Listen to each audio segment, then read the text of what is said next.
राजस्थान सरकार होश में आओ, अब तेरी तानाशाही नहीं चलेगी। नहीं, मैं टूट नहीं रही, मैं आपको बता दूं, ये मेरा हौसला है और आंसू नहीं है, गुस्सा है। सरकार तो झूठा आश्वासन देनी चाहती है और हमारे को गुमराह कर रही है। ऐसे ही रहेंगे, अगर जब तक इनको न्याय नहीं मिलेगा तब तक ऐसे ही बैठे रहेंगे हम धरने पे। अगर उनके घर में कोई महिला नहीं है या बहन बेटी नहीं है, उनको शर्म आनी चाहिए, वो मुख्यमंत्री है। हमने वो खोया है जो शायद सोच से परे है, क्योंकि इनका पति भी बेमतलब ही मारा गया ना, मेरा पति भी बेमतलब ही मारा गया। हत्यारे आज तक खुलेआम घूम रहे हैं। आज भी लोगों के जहन में कहीं ना कहीं जिंदा है जब सुखदेव सिंह गोगामेडी की सरेआम हत्या कर दी जाती है। उसी को लेकर अब उनकी जो धर्मपत्नी है वो काफी साल से न्याय की मांग कर रही हैं और जो इसके पीछे षड्यंत्र जिन्होंने रचा था, जो नाम इसमें शामिल थे, वो आज भी कहीं ना कहीं खुलेआम घूम रहे हैं। उसी को लेकर आज जो राजपूत समाज है, करनी सेना के जो लोग हैं वो यहाँ पर प्रदर्शन करने के लिए मौजूद हैं। अब क्या कुछ उनकी मांगे हैं, क्या सरकार से उन्होंने मांग की है और किस तरीके से अब ये आंदोलन प्रदर्शन अब बड़ा कहीं ना कहीं तब्दील होता हुआ नजर आ रहा है। बातचीत करते हैं हम एक बारी शीला शेखावत जो उनकी धर्मपत्नी है। आप लगातार काफी लंबे अरसे से मांग कर रही हैं, आंखों में कहीं ना कहीं आपके आंसू हैं, ये साफ बयां कर रही हैं कि अब आप कहीं ना कहीं टूटती जा रही हैं। नहीं, मैं टूट नहीं रही, मैं आपको बता दूं, ये मेरा हौसला है और आंसू नहीं है, आंसू नहीं है, गुस्सा है। गुस्सा है अब तक न्याय न मिलने का। और मैं चाह रही हूँ, अभी प्रशासन ने बुलाया हुआ है तो प्रशासन क्या प्रतिक्रिया करता है, क्या बताता है, उसके बाद क्या उबाल आएगा वो आप सब मीडिया के भाई बहनें देखेंगे। क्योंकि अभी तो आपको बता दूं, गर्मी की वजह से इधर उधर बेचारे बैठे हैं, लेकिन सरकार को शर्म आनी चाहिए। मैं कहती हूँ आज सरकार को शर्म आनी चाहिए। जो वो शासन करते हैं, हमारे ऊपर शासन करते हैं, लेकिन जब हम लोग नकार देंगे तो किसके ऊपर शासन करेंगे। ये इनकी बहुत बड़ी गलती है कि जहां हमें हमारा पसीना पड़ा है ना, वहां इनका नामो निशान खत्म होगा। ये मैं आपको बता देती हूँ। इतनी भयंकर धूप में भी आप सबका जो संकल्प है और कहीं ना कहीं आप लोगों की जो मात्र शक्ति है वो साफ नजर आ रही है।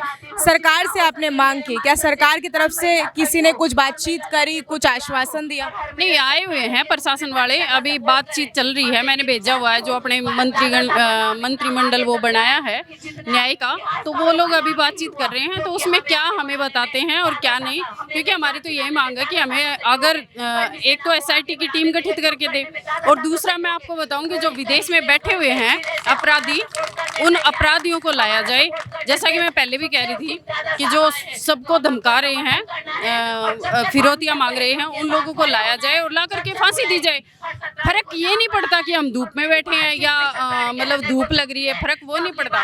फर्क ये है कि अगर आज मैं हिल जाऊंगी ना तो पता नहीं ये दुख कितनी बहनों को भुगतना पड़ेगा, क्योंकि वो अपराधी किसी को भी मार सकते हैं। मैं अकेली नहीं हूँ इसमें। इस तरीके से समाज में आप सभी साथ आए हैं, एक साथ इकट्ठे हुए हैं, मातृ शक्ति है, सब लोग यहाँ पर इकट्ठे हो रहे हैं। अब क्या लग रहा है, न्याय की उम्मीद कहीं ना कहीं बढ़ रही है? हाँ जी, जरूर। न्याय के लिए इकट्ठे हुए हैं तो न्याय लेके रहेंगे। सुखदेव सिंह गोगामेडी ने हमेशा से लोगों की मदद करी थी, गुहार जो भी लगाता था हमेशा मदद के लिए आगे आते थे। आप लोग भी यहाँ पर अब इकट्ठे हुए हैं उनकी न्याय की मांग के लिए, किस तरीके से देख रहे हैं, आगे की क्या रणनीति है? ऐसे ही रहेंगे, अगर जब तक इनको न्याय नहीं मिलेगा तब तक ऐसे ही बैठे रहेंगे हम धरने पे। बहुत अच्छे थे वो, उनको न्याय मिलना चाहिए। इतनी तपती धूप के बीच में आप लोग बैठे हुए हैं, शक्ति कहीं ना कहीं साफ तौर पर नजर आ रही है, सारा राजपूत समाज इकट्ठा हुआ है। अब क्या उम्मीद है, सरकार से न्याय मिलेगा, नहीं मिलेगा, कब तक मिल जाए? वो सरकार पे डिपेंड करता है, सरकार क्या करती है। और पर जब बैठ ही गए हैं तो फिर आगे की डर किसी चीज़ का नहीं है। हमें हमने वो खोया है जो शायद सोच से परे है, जिसने तो हम बस यहाँ बैठ गए हैं तो अब अपनी वो जीत लेके जाएंगे। अजीत जी की वाइफ है जो सुखदेव सिंह जी गोगामेडी के साथ शहीद हुए थे, ये उनकी वाइफ है। जो आए दिन लोग अनगरल बातें करते हैं, ये उन्हीं का परिवार है। जो आप लोगों को बताते हैं ये ऐसे हो गया, अजीत जी के परिवार ने ये बता दिया, वो बता दिया, तो मैं आपको बता दूं ये मेरी छोटी बहन है और ये साथ ही बैठी है। आज देखो कितनी गर्मी में ये भी तप रही है। इसको भी ये चाहिए कि खुद के पति को न्याय दिलाऊं, क्योंकि इनका पति भी बेमतलब ही मारा गया ना, मेरा पति भी बेमतलब ही मारा गया। तो हम तो दोनों भुगतभोगी हैं, हमें पता है क्या दुख होता है। आज दुख है तो हम सड़कों पे बैठे हैं ना, लेकिन फालतू बकवास करने के लिए लोग आते हैं ना, सस्ती टीआरपी के लिए। मैं उन लोगों के लिए कहती हूँ, ये टीआरपी लेनी है तो अपने घर बैठ के ले लो, संघर्ष करो तो सड़कों पे बैठो। चलिए हमारे साथ कुछ युवा साथी भी हैं, उनसे भी बातचीत करते हैं कि क्या किस तरीके से इस पूरे मुद्दे को लेकर ये लोग प्रदर्शन करें। न्याय की मांग उठा रखी है आपने, तख्ती भी पकड़ रखी है, किस तरह न्याय की मांग के लिए तख्ती भी पकड़ रखी है, किस तरीके से अब न्याय की मांग कर रहे हैं सरकार? न्याय तो हमें चाहिए, क्योंकि सुखदेव सिंह गोगामेडी की जो हत्या हुई है, हत्यारे आज तक खुलेआम घूम रहे हैं, सरकार उसके विरुद्ध कोई काम नहीं कर रही है। तो उसी मांग को हम लेके आज यहाँ जयपुर में आए हैं बड़ी संख्या में कि हमारे दादा सुखदेव सिंह जी को न्याय दिया जाए।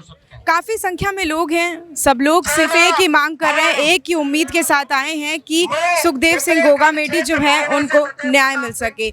हमारे साथ एक और व्यक्ति हैं, क्या लगता है, उम्मीद है कि जल्द से जल्द न्याय मिल पाएगा सुखदेव सिंह गोगामेडी?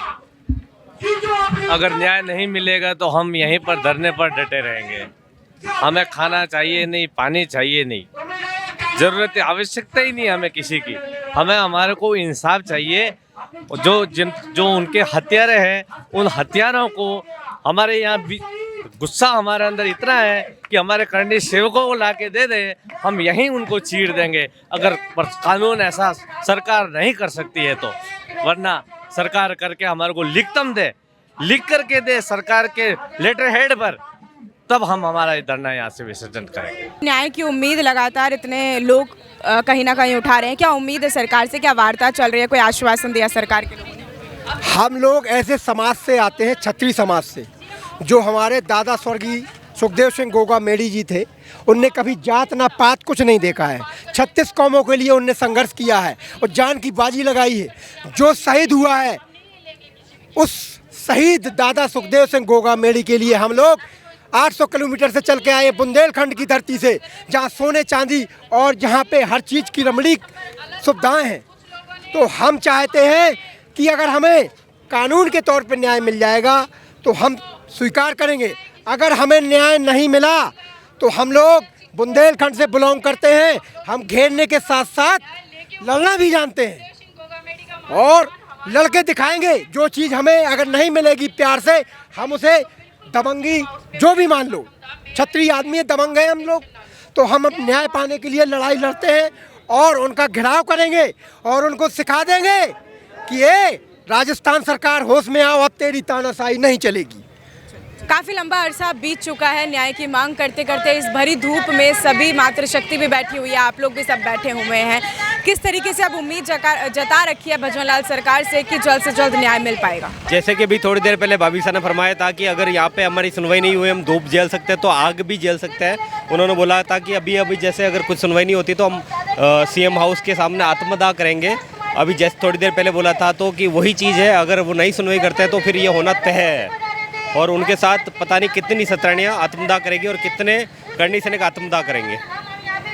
अब आगे न्याय लगता है कि मिल जाएगा क्या? सरकार तो बराबर आश्वासन पहले भी दी थी, सरकार से बराबर मिल रहा है हमको आश्वासन, लेकिन जो रिपोर्ट अभी तक वही जो जांच है वहीं अटकी हुई है। जिनको पुलिस ने पकड़ा है, जिनके जो मेन आका है जो जेल में बंद है, आज तक वहां पर हाथ राजस्थान सरकार ने नहीं डाला। तो हम सरकार से मांग कर रहे हैं कि जो इनके मेन सूत्रधार है, सबसे पहले उनको करें गिरफ्तार। और अगर हमको अच्छा आश्वासन नहीं मिलता है तो हम पूरी रात यहाँ रुकने के लिए तैयार हैं और हम पूरी तैयारी के साथ हम करनी सैनिक यहाँ हाजिर हुए हैं। और जब तक सरकार का कोई प्रतिनिधि आकर अच्छे ढंग से बात नहीं करता, तब तक हम यहाँ से नहीं जाएंगे। सरकार सिर्फ आश्वासन दे रही है, कर कुछ नहीं रही है। हाँ जी, सरकार तो झूठा आश्वासन देनी चाहती है और हमारे को गुमराह कर रही है। इस समाज को समझती है सरकार, ये तो उल्लू है, चले जाएंगे। इनको पता होना चाहिए भजनलाल जी को कि मुख्यमंत्री के पद पे रहते हुए इतनी महिला सड़कों पे, इतनी गर्मी में, धूप में, अगर उनके घर में कोई महिला नहीं है या बहन बेटी नहीं है, उनको शर्म आनी चाहिए। वो मुख्यमंत्री है। भजनलाल जी शर्मा को मुख्यमंत्री के रूप में राजस्थान सरकार से मानते हैं मैं गोकुंदा से डूंगर सिंह देवड़ा कहना चाहता हूँ कि अगर कमांड नहीं संभाल सकता है सरकार ने पहले, भजनलाल शर्मा ने पहले आश्वासन दिया था कि जब गोगा मेडी की हत्या के दौरान बीजेपी सरकार एक बार लगभग आई गई थी, सरकार बनी गई थी, तब उन्होंने कहा था कि जो उनके पीछे लोग हैं उन सबको जेल पहुंचाया जाएगा। क्या वो अपने वादे से अब मुकर रहे हैं? तो वो वादे से मुकरेगी तो अविश्वासी है ना कौन सी। वो तो एक इंसान के नाते, एक पद के नाते मुख्यमंत्री है, वो अगर नकार देता है, आम आदमी तो चलते हुए आश्वासन देके नकार देता है, तो उनको शर्म आनी चाहिए। इन महिला की अणी कड़ी धूप में सेहत वैसा कर तावड़ा तो पेरा कोयल वे वो भी छाया में बे, वो पंखे की हवा में ऐसी ही कि हवा में हवा खा रहे, शर्म आनी चाहिए। उस पद से उनको इस्तीफा दे देना चाहिए। कबाड़ नहीं संभाल सकता है, मुख्यमंत्री लायक नहीं है तो इस्तीफा दे देना चाहिए कि भाई हम न्याय नहीं। ये आप देखिए तस्वीरों में काफी संख्या में लोग हैं, सिर्फ मांग एक ही है कि सुखदेव सिंह गोगा मेडी को जल्द से जल्द न्याय मिल सके। हालांकि उनके कुछ कातिल अभी भी जेल में बंद हैं, लेकिन कुछ ऐसे भी लोग हैं जो अभी भी सिर्फ बाहर घूम रहे हैं। लगातार ऐसे भी लोग होते हैं जिनको धमकी दी जाती है, सरेआम मार दिया जाता है। जो उनकी जो धर्मपत्नी है शीला शेखावत, वो लगातार मांग कर रही हैं कि जल्द से जल्द न्याय मिल सके। अब राजपूत समाज एक साथ इकट्ठा हुआ है, सब लोग इकट्ठा होने के बाद सरकार के सीएम आवास पर कूच करने की कोशिश कर रहे हैं, लेकिन भारी प्रशासन यहाँ पर मौजूद है, जाब्ता पुलिस प्रशासन का यहाँ पर मौजूद है। अब खैर दोनों सरकार के बीच में और इनके बीच में वार्ता चल रही है। अब ये देखने वाली बात होगी कि किस तरीके से वार्ता का अंत निकलता है, किस तरीके से बातचीत पूरी होती है, क्या आश्वासन पे आश्वासन सरकार देती रहेगी या आखिरकार जो न्याय है वो इन लोगों को मिलेगा। आपको लगातार अपडेट देते रहेंगे। मैं आपके साथ प्रिया बंसल, कैमरामैन जावेद के साथ, जयपुर।